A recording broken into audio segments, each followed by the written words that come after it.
The first 5 books of the Old Testament, the foundation of our understanding of God, tell a story woven with blessings.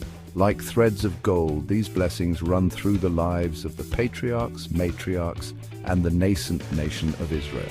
They speak of a God who desires to bless his creation, who longs to shower his children with good things.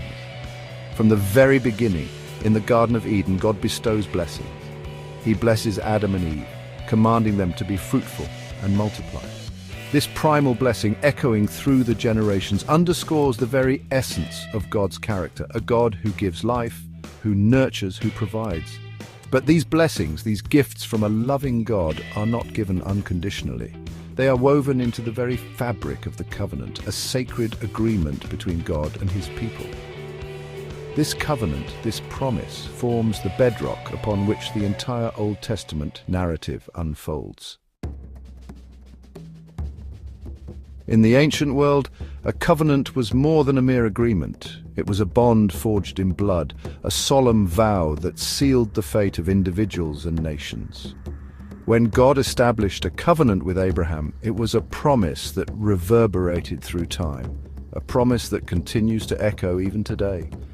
I will make you into a great nation, and I will bless you. I will make your name great, and you will be a blessing, God declared to Abraham. This covenant, enshrined in the book of Genesis, became the cornerstone of God's relationship with his chosen people. It was a promise of land, of descendants, of a special relationship with the Almighty. But this covenant, like all covenants, came with obligations. God promised to bless Abraham and his descendants, but in return, they were expected to obey his laws, to follow his commandments, to walk in his ways. This reciprocal relationship, this dance between blessing and obedience, lies at the very heart of the Old Testament message. The book of Deuteronomy, the 5th and final book of the Pentateuch, lays out in stark detail the consequences of obedience and disobedience. Like a tapestry woven with threads of blessing and curse, it paints a vivid picture of the choices set before God's people. If you fully obey the Lord your God and carefully follow all his commands, Moses proclaimed, the Lord your God will set you high above all the nations on earth. The blessings promised for obedience were as numerous as the stars in the sky. Abundant harvests, victory in battle, protection from disease, and the joy of children and grandchildren. Obedience, the scriptures taught, unlocked the storehouse of God's blessings, but the blessings extended beyond material prosperity. Obedience brought with it a sense of peace, a deep-seated assurance of God's presence, a knowledge that one was walking in the center of God's will. This spiritual blessing, this inner peace, was the greatest reward of all. Section 4, the price of disobedience, shadows of consequence.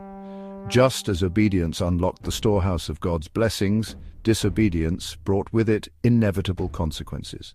The book of Deuteronomy warns of the curses that would befall those who turned away from God: drought, famine, defeat in battle, disease, and ultimately exile from the promised land. The story of the flood stands as a stark reminder of the consequences of widespread disobedience. The wickedness of humanity grieved the heart of God, leading him to send a flood that covered the earth, wiping out all life except for Noah and his family. The exile of Judah, another tragic episode in Israel's history, serves as a further testament to the price of disobedience. When the people turned away from God, embracing idolatry and wickedness, God allowed them to be conquered and carried off into captivity. Their once prosperous land lay desolate, a stark reminder of the consequences of straying from God's path. Section 5, Conclusion, the enduring significance of divine favor. The blessings and curses described in the first 5 books of the Old Testament are not merely historical artifacts, they are timeless truths that continue to resonate today. They remind us that our choices have consequences, that our actions have a direct impact on the blessings we receive.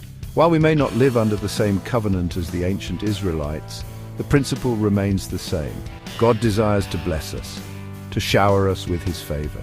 But those blessings are not unconditional. They are contingent upon our willingness to obey his commands, to follow his ways, to live lives that are pleasing to him. The Old Testament serves as a powerful reminder that God's blessings are not to be taken for granted. They are precious gifts, treasures to be cherished and nurtured. And as we seek to live lives that are pleasing to God, we can be confident that He will pour out His blessings upon us just as He did for His people in ages past.